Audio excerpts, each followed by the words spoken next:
नमस्कार साथियों।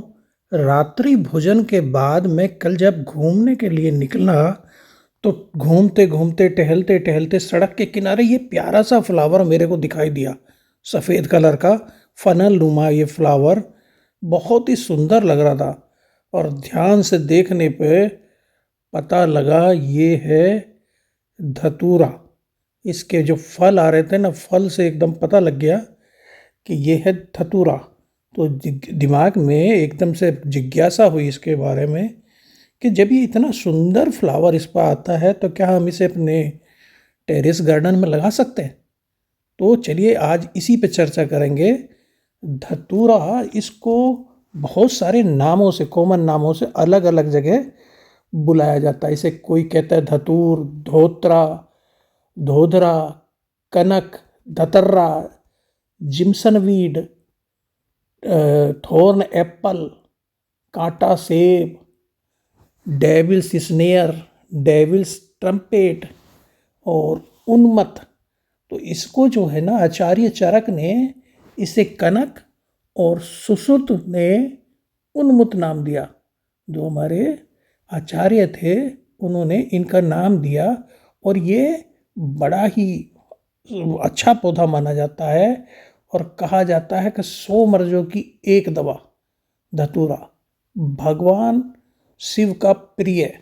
इसके साथ एक पौराणिक कथा जुड़ी हुई है कि जब समुद्र मंथन हुआ और उसमें जो हलाहल विष निकला, इस सृष्टि को बचाने के लिए भगवान शिव ने उस हलाहल जो विष था अपने कंठ में ले लिया। उनका कंठ नीला हो गया, इसे कई बार नीलकंठ भी उनको बोलते हैं।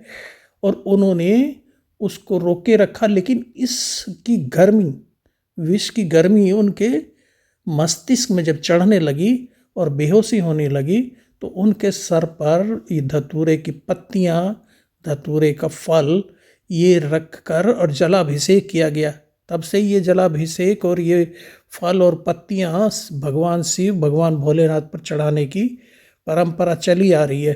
तो तब से ये धतूरा का पौधा हम भगवान शिव पर चढ़ाते हैं, इसकी फूल पत्तियाँ। इसका जो ना तिनका भी बहुत ही ज़्यादा लाभकारी है। ये वैसे तो जहरीला पौधा है, लेकिन औषधियों में इसका बहुत इस्तेमाल होता है। इसका आयुर्वेद में काफ़ी इस्तेमाल है और इसको इंग्लिश नेम इसका थॉर्न एप्पल, मतलब कांटे से होते हैं इसके फल पे। और ये सोलेनेसी परिवार का पौधा है। इसकी विश्व में बताई जाती 15 स्पीसीज हैं, जिसमें से 10 हिंदुस्तान में पाई जाती हैं। और इसका जो उत्पत्ति स्थान है वो अमेरिका बताया जाता है कि अमेरिका का ये पौधा है। और इसमें काला धतूरा भी होता है, जिसके फूल काले रंग के चींटीदार होते हैं। काला धतूरा भी बड़ा शुभ माना जाता है।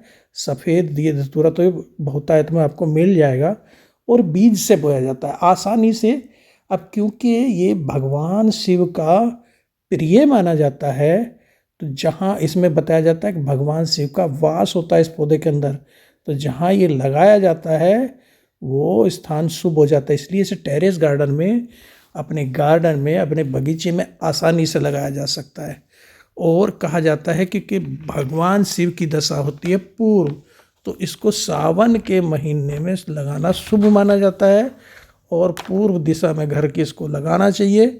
और इसको जो है बीज से, इसका जो फल देख रहे हैं कांटेदार, कांटे इसमें इसलिए होते हैं क्योंकि ये जहरीला होता है और इसे कोई जानवर ना खा ले, इसलिए इसके ऊपर वाले ने कांटे दिए हैं इसको, इस खा ना ले, इसलिए इसे, इसकी पत्तियां बिल्कुल बैंगन जैसी लगती हैं। तो इसको हम अपने टेरेस गार्डन में 10 से 12 इंच के गमले में लगा सकते हैं। सभी प्रकार की मिट्टियों में हो जाता है और ऑर्गेनिक रिच मिट्टी इसके लिए फ़ायदेमंद है। तो वर्मी कंपोस्ट या सड़ी हुई गोबर की खाद गार्डन सॉइल में मिला लीजिए, तो ये फिर अच्छा चलता है। खुली धूप में रखना होता है और 2-3 दिन में पानी देते रहिए, सभी प्रकार की मिट्टियों में हो जाता है। आसानी से घर में लगा सकते हैं। बहुत शुभ माना जाता है, भगवान शिव का अति प्रिय है। सावन के महीने में लगाना शुभ माना जाता है। और इसको बताया जाता है कि तुलसी के पौधे के साथ या उसके पास इसको नहीं लगाना चाहिए। भगवान शिव को भी तुलसी अर्पित नहीं करते हैं। इसके उपयोग की अगर बात करें तो ये मजबूत मादक पौधा है, अनगिनत स्वास्थ्य लाभ प्रदान करता है। दर्द कम करने, जोड़ों के दर्द, कान दर्द, बुखार, पुरुषों की शारीरिक क्षमता बढ़ाने के में कारगर है। हृदय रोग, प्रजनन क्षमता बढ़ाने में ये सुधार करता है। गंजेपन को दूर करता है। जख्म, घाव, नींद लाने में, प्रसव को आसान बनाने में, बालों के लिए, त्वचा के लिए, स्वास्थ्य के लिए उपयोग होता है। अस्थमा, सूजन, प्रेगनेंसी, मिर्गी, बवासीर और कमजोरी जैसी, तनाव जैसी समस्याएं में ये बहुत लाभकारी है। और इसका पौधा 1 मीटर तक हो जाता है, झाड़ी नुमा होता है। काले और सफ़ेद 2 रंग का होता है धतूरा। काले का फूल नीले चित्तीदार वाला होता है। जंगली जड़ी बूटी है। इसमें एक ट्रोपेन एल्कलॉइड पाया जाता है, जिसकी वजह से ये विषैला होता है। और कोई भी चीज़ जब आप ज़्यादा मात्रा में ले लेंगे तो वो विषैली हो जाती है। और इसके फूल ना पर्पल, सफ़ेद, पीले रंग के ये मिल जाते हैं, क्योंकि इसकी बहुत सारी प्रजातियां हैं। और बीज से लगा सकते हैं या आप नर्सरी से ला कर लगा सकते हैं। रोज़ इसको धूप में रखें, वर्मी कंपोस्ट गार्डन सोन में मिला के इसको लगा दें और रोज़ पानी दें, गर्मियों में तो, और सर्दियों में 2-3 दिन या बरसात में 2-3 दिन बाद जब ये मिट्टी सूख जाए तब इसमें पानी देने से ये अच्छा चलता है। और एक ये इसको कहा जाता है कि धतूरा एक पॉइजनस फ्लावरिंग प्लांट है, जिसे बहुत सारे नामों से पुकारते हैं। इसका स्थान जो जैसे मैंने बताया, उत्पत्ति स्थान अमेरिका है। औषधियों में इसका उपयोग होता है। और जैसे बताया, इसमें ट्रोपेन पाया जाता है, जिसके कारण ये जहरीला होता है। और ये एक एनुअल हर्ब है। जड़ें इसकी लंबी होती है, मोटी, फाइब्रस, सफ़ेद जड़ें होती है। पूरी गर्मियों में इसमें फूल आते रहते हैं। वाइट फनल से फ्लावर आते हैं। फूल रात में खिलता है। आप शाम को देर से अगर घूमने निकलो तो खिलता मिलेगा। सुबह के टाइम मॉर्निंग में जल्दी निकलो, खिलता मिलेगा। अंडे के आकार के इसमें कैप्सूल कांटों से ढके होते हैं। पकने पर 4 हिस्सों में, 4 चैम्बर में बट जाते हैं, जिसमें सैकड़ों बीज भरे होते हैं। और अमेरिका में इसे जिम्सन वीड भी कहते हैं या जेम्स टाउन वीड भी कहते हैं। इसकी खेती भी होती है। सिगरेट और सिगार में भरकर इसे धूम्रपान इसका किया जाता है। सर्जरी के दौरान एनेस्थीसिया के रूप में इसको प्रयोग किया जाता है। पाले से ये घबराता है, पाले में मर जाता है, पाले से बचाना होता है। बीज से आसानी से इसे उगाया जाता है। और इसको जब ये फूल फल आने लगे तो इसको जड़ से काट लेते हैं और 1100 से 17 किलो पर हेक्टर की पत्तियां इसको मिल जाती हैं। और 780 किलोग्राम सीड जो 1 हेक्टेयर से प्राप्त हो जाता है। तो इसका उपयोग औषधियों में तो है ही है, धार्मिक क्षेत्र में भी बहुत उपयोग है इसे। और ये 1 वर्ष झाड़ीनुमा महत्वपूर्ण विषैला औषधीय पौधा है। और भोलेनाथ की प्रिय चीज़ों में जैसे कहा जाता है ना, भांग और धतूरा सबसे पहले आते हैं। शंकर भगवान को प्रसन्न करने को शिवलिंग पर धतूरा चढ़ाया जाता है। जैसे मैंने बताया, इसके साथ बहुत सारी पौराणिक कथाएं भी जुड़ी हैं।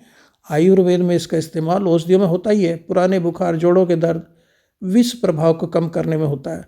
आयुर्वेद में इसे 20 वर्ग के पौधों की श्रेणी में रखा गया है। और ज्योतिष शास्त्र में धतूरा राहु का कारक माना गया है, इसलिए इसे भगवान शिव को अर्पित कर राहु से संबंधित दोष जैसे काल सर्प दोष, पितृ दोष दूर करने के लिए इस्तेमाल करते हैं।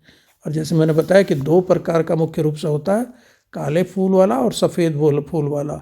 इसके धुएं से, इसकी पत्तियों के धुएं से दमा शांत करने के लिए भी इस्तेमाल होता है। और इसके अर्क को अगर कान में डालें तो जो आँखों का दर्द है उसमें राहत मिलती है। और ये देवों का देव जो होते हैं ना, देवों के देव महादेव का पसंदीदा फल है धतूरा। जहर, कुछ लोग कहते हैं कि जहर नहीं, ये अमृत है, दिव्य फल है। नकारात्मक ऊर्जा को सकारात्मक ऊर्जा में बदल देता है।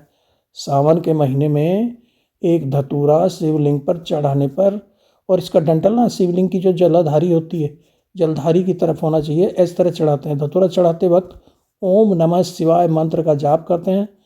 धतूरा मैंने बताया कि देवों के देव महादेव का बहुत पसंदीदा फूल है। फूल इसका जल्दी मुरझा भी जाता है, तो इसको तोड़ के तुरंत ही इसको चढ़ा देना चाहिए। अमूमन सफ़ेद होता है और फूल कहा जाता है कि फूल को अगर किताब में रखें तो ज्ञान बढ़ता है, तिजोरी में रखें तो धन बढ़ता है, और डरावने सपने आते हों तो तकिए के नीचे रखिए। ऐसा करने से भय दूर हो जाता है। तो साथियों, आज इस जड़ी बूटी वाले पौधे पर कैसा लगा मेरा वीडियो? अच्छा लगा तो लाइक करिए, कमेंट करिए, और अभी तक सब्सक्राइब नहीं किया तो चैनल को सब्सक्राइब करना मत भूलिए। थैंक यू, नमस्कार। फिर मिलते हैं एक ऐसी खूबसूरत वीडियो में। Thank you.